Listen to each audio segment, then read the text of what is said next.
The beings that arrived in Earth's orbit were not conquerors. They were librarians. They called themselves the Xylos, and they were impossibly ancient. Their physical forms were elegant constructs of crystalline, light and woven spacetime, their minds vast databases that had witnessed the birth, and their ship, a vessel that did not so much travel through space as it gently persuaded reality to bend around it, was named the Archive. Their purpose, as explained in a transmission broadcasted flawlessly in every human language simultaneously, was preservation. They had watched civilizations rise and fall, flicker and die out. Their self-appointed sacred task was to find unique species, catalog their entire existence, their biology, their culture, their history, their art, and then place them in a state of protected stasis, a gentle, managed existence, free from the self-destructive chaos that, they had concluded, was the ultimate fate of all organic life. First contact was not a negotiation. It was an assessment. Probes, silent as ghosts, phased through the planet's crust, tasting the mineral composition of forgotten eons. They scanned every living thing, from the tardigrades in the moss to the blue whales in the abyssal depths. They read every word ever written, every byte of data ever stored. They watched our movies, listened to our music, and analyzed our wars. Their conclusion, delivered by a serene multitone voice, was both flattering and terrifying. Your species, Homo sapiens, the voice declared, is a remarkable anomaly. You possess a capacity for abstract creation that is nearly unparalleled among non-telepathic organics. However, you are crippled by a singular, catastrophic flaw, your method of data retention, your memory, the Xylos explained. Other species they had archived either had perfect, eidetic recall, treating the past as immutable, uncolored data, or they had cyclical generational memory, where the traumas of the past faded into myth and legend. Humanity was different. Our memories were imperfect, emotional, and malleable. We did not simply recall events, we relived them. We held grudges. We harbored resentments that could fester for generations. Our history was not a clean database, it was a festering one we constantly picked at, a source of irrational pride and incandescent rage. This flaw, they concluded, was the engine of our perpetual self-destruction, and so, for our own good, they would fix it. The takeover was bloodless and absolute. The Xylos did not use weapons, they used control. With a flicker of energy, they seized every network, every power grid, every automated system on the planet. Resistance was futile. A tank became a metal coffin, a fighter jet became a glider, a nuclear missile silo became a very deep, very quiet hole in the ground. Humanity was grounded, silenced, and placed under observation. They called it the Great Tranquility. They introduced nanites into the water supply, the air, the food. These machines were not for control, but for curation. They subtly dampened the neurological pathways responsible for storing long-term emotional trauma. The sharp, agonizing pain of loss became a dull, philosophical ache. The burning fire of a historical injustice became a cold, academic fact. They did not erase our history, they just removed our ability to feel it. The Holocaust, the Crusades, the conquests of Khan, the Trail of Tears, all became entries in a textbook, as emotionally resonant as a list of geological eras. The Xylos were pleased with the results. Within a generation, global conflict ceased. Crime rates plummeted. Humanity became a placid, productive, and seemingly content species. We still created art, but it was serene. We still built things, but they were purely functional. We were a neatly labeled exhibit in the Xylos' grand museum. The Archivists had successfully saved us from ourselves. They had made one single catastrophic miscalculation. They assumed the ghost in the machine was the data. They never understood that for humans, the ghost is the machine. 73 years into the Great Tranquility, a woman named Ilara Vance worked in a hydroponics bay in what was once called London. She, like everyone, lived a peaceful life. She had never felt rage, never felt the sting of a deep injustice. Her great-grandmother had been a historian who had fought in the brief, pointless resistance. Ilara knew this as a fact. The way she knew the sky was blue and water was wet. It held no emotional weight. One day, while calibrating the nutrient feed, she hummed a tune. It was an old one, a fragment of a melody that had been passed down through her family.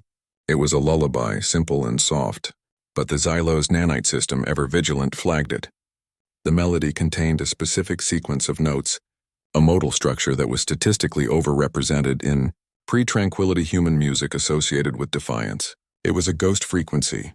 The nanites in her system pulsed, sending a gentle command to her brain to forget the tune, to replace it with something more harmonious. And then something unprecedented happened. Ilara Vance frowned, her hand holding a calibration tool clenched into a fist. She didn't know why. The tune vanished from her conscious mind as intended. But deep in her DNA, in the epigenetic markers passed down from generations of ancestors who had survived ice ages, famines, and wars by the sheer power of their stubborn refusal to die, something pushed back.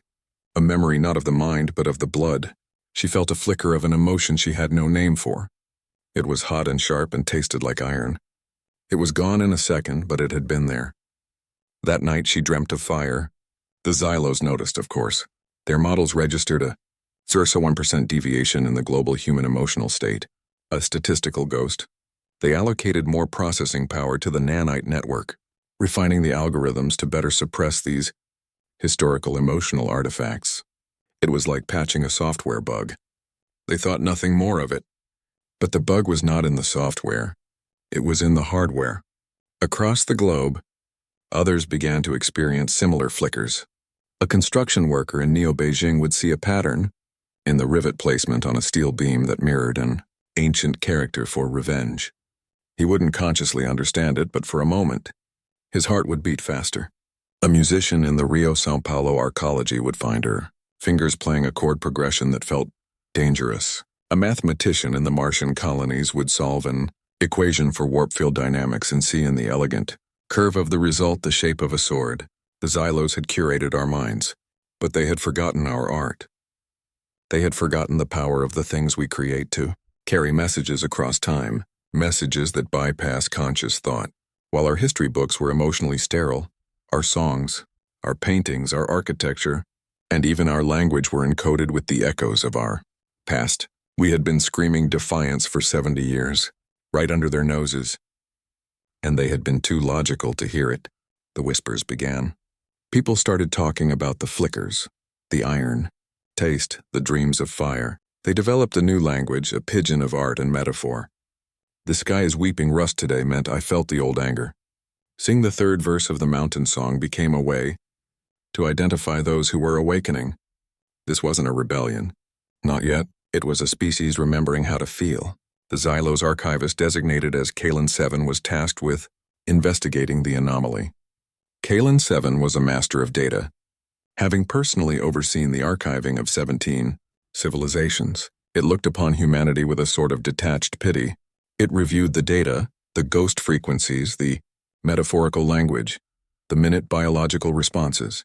Its conclusion was simple. The nanite suppression was causing a form of neurological feedback loop, a harmless if interesting side effect. The solution was to create more direct art, Xylos-approved art, to overwrite the lingering human cultural echoes. They flooded human networks with their own art. It was mathematically perfect, visually stunning, and acoustically flawless. It was also utterly sterile. It had no soul, and it was the worst possible thing they could have done. By showing us what art without passion looked like, they reminded us of what we had lost. Their perfect, logical art was a mirror that showed us our own hollowed-out faces. The flickers intensified. The whispers grew louder. The breaking point came a century after the tranquility began with a man named Jorik. He was a junk hauler, collecting and recycling derelict pre-tranquility technology from the orbital debris fields. One day he recovered a fragment of an old Earth satellite. It was a primitive thing, a golden disk attached to a Voyager probe. It was meant to be melted down, its base elements repurposed. But Jorik, driven by a flicker, a compulsion he didn't understand, took it to a hidden workshop. He managed to build a crude player for it. He didn't know what it was, only that it felt important. The moment the laser touched the golden grooves, a sound filled his small room. It was the music of a human named Bach. It was complex, mathematical, and ordered, something the Xylos might have appreciated. But woven into its logic was a current of pure, unadulterated human emotion. Longing, joy, sorrow, defiance. The nanites in Jorik's body went into overdrive, trying to suppress the overwhelming emotional cascade. But the music was too powerful. It was a key. unlocking a door that had been sealed for 100 years. Jorik did not just hear the music. He felt it.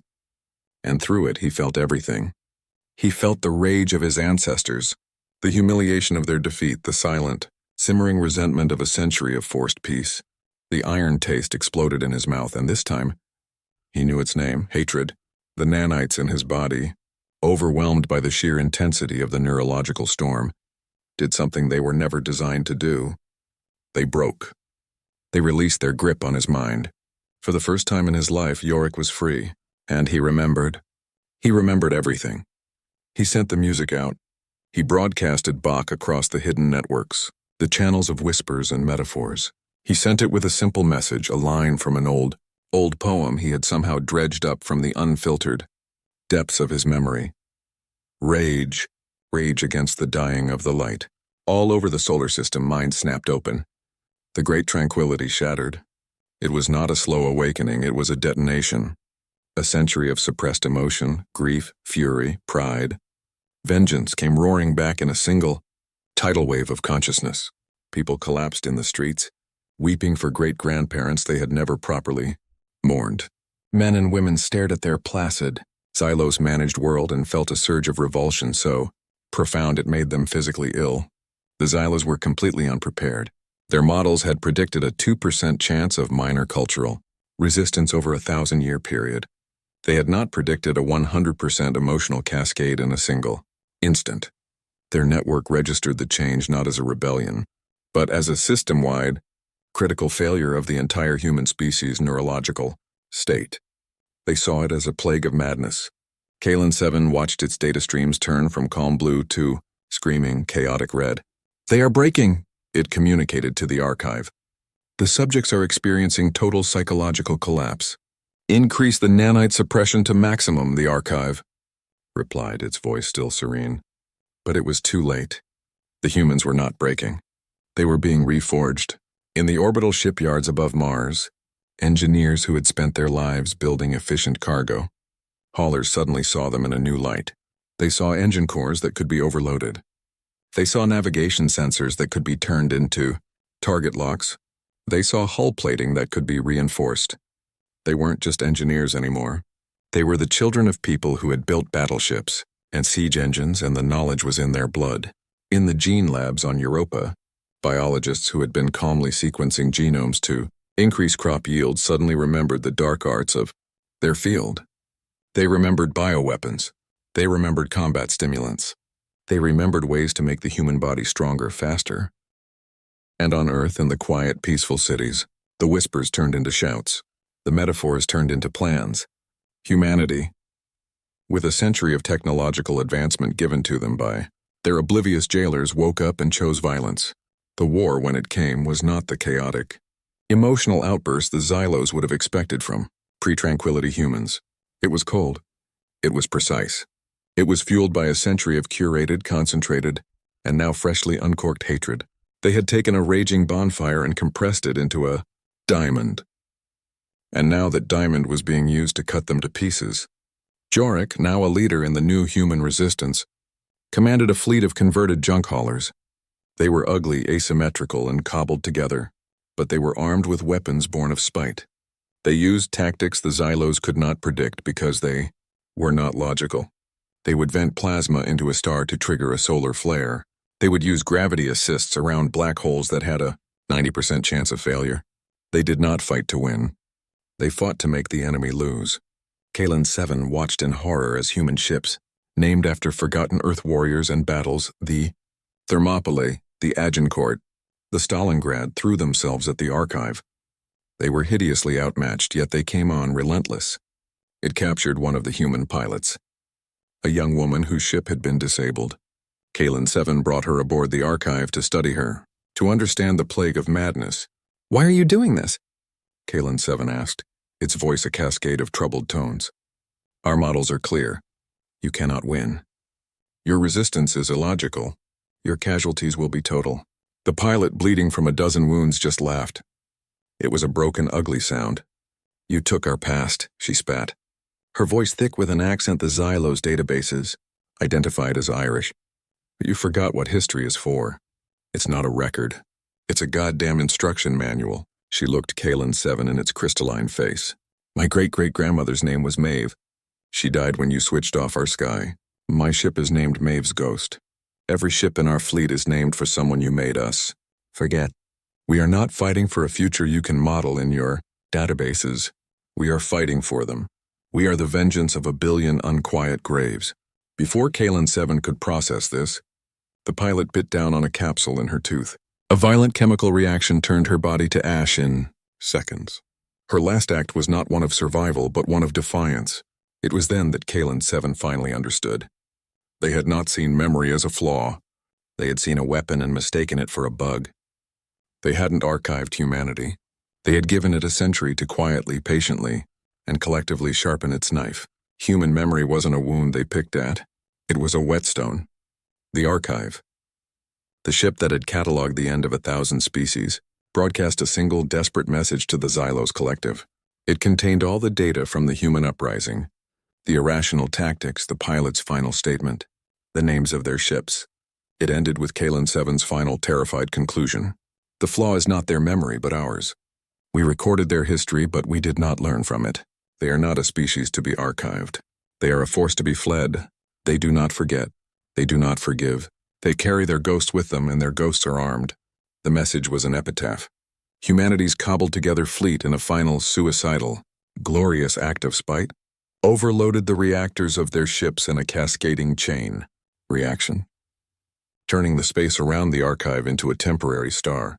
Humanity won its freedom. The cost was immense, the scars deep, but they were their scars and they would remember them. In the decades that followed, humanity spread to the stars. They were not conquerors. They were not explorers. They were survivors.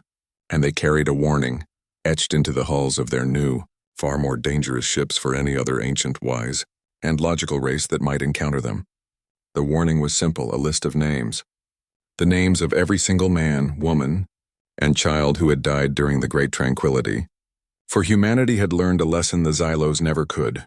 A memory isn't just a record of what happened. It's a promise of what will happen to you if you dare to make them forget.